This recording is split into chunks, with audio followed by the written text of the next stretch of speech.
It was a beautiful day, the whole 8th grade on the bus to the place that everyone loved, Michigan's Adventure. This was the annual field trip for the 8th graders at Mill Creek Middle School. Even with all the knowledge of what the amusement park had to offer, I couldn't help but get a giddy feeling in my heart. Michigan's Adventure is that place where all the kids want to go.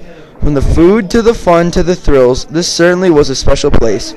But unlike my recent visits to this wonderful thrill maker, this was going to be filled with something else other than fun. We had arrived at Michigan Adventures just as the sun was peeking over the hills. We stepped out of the long yellow bus into that smell of fresh air and fried food. Me and my friends could not help but cheer and laugh as we walked up to the gateway to fun. Everyone was handed their tickets back at the bus to make the process of getting into the park easier. Everyone was bunched up at the gate like a Chinese subway. We finally got in and the adventure began. Me and a group of my friends had been having quite the day. We saw some of our friends from different schools as we thoughtlessly meandered throughout the waves of kids and concession stands in the park. We had taken a trip to the water park, and we had also stopped by the picnic area to pick up some lunch. We were just messing around and having a good time.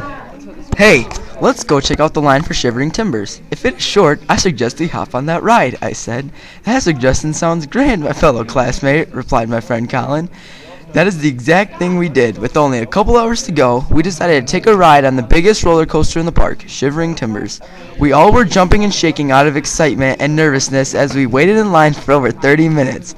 We slowly crept up the old wooden structure until we finally were next in the line to get on the magnificent piece of machinery.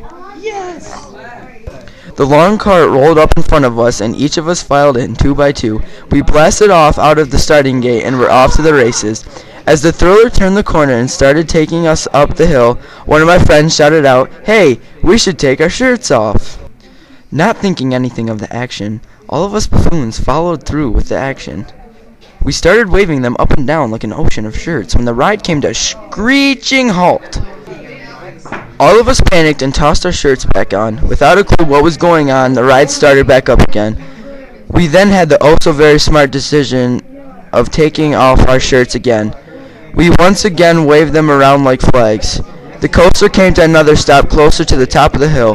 We then heard an announcement that we must put our shirts back on. The ride started up again and we continued through the hilly, twisty, and jerky ride. We came to a stop with smiles and laughs. These were quickly cleared from our faces when we saw the stern, angry face of the security guard. "Sorry, boys, but it looks like your field trip is over." We could not believe our ears. We were seriously about to get kicked out of one of our all-time favorite places. The security guard dragged our furious selves into the customer service station. One of our friends had gone off with another one of the security guards to go find one of the chaperones that came with us on our trip. Luckily, it was my friend Andrew's dad. He's a nice guy, so he really wasn't yelling at us. We were forced to sit on the school bus we took there. It was crazy how so much excitement was built up in the bus early, and now it was filled with so much sorrow and shame. A few of the teachers that came along with us on the trip took turns watching us on the bus, each giving us an earful of scolding. After being forced to sit on the first 3 rows of the seat on the bus to ride home, we arrived back to the school where all of our parents had to pick up the group of my friends. The teachers talked to our parents. All of us received punishments from our parents, some being more severe than others. Even though we didn't think it was that big of a deal taking our shirts off on a roller coaster at the time of the incident, we quickly learned how dangerous it was doing such an act. This was a very important day in my life because it taught me I should think before I act and that the rules are rules for a reason. Next time we will definitely keep all of our hands, feet, and shirts inside the vehicle at all times.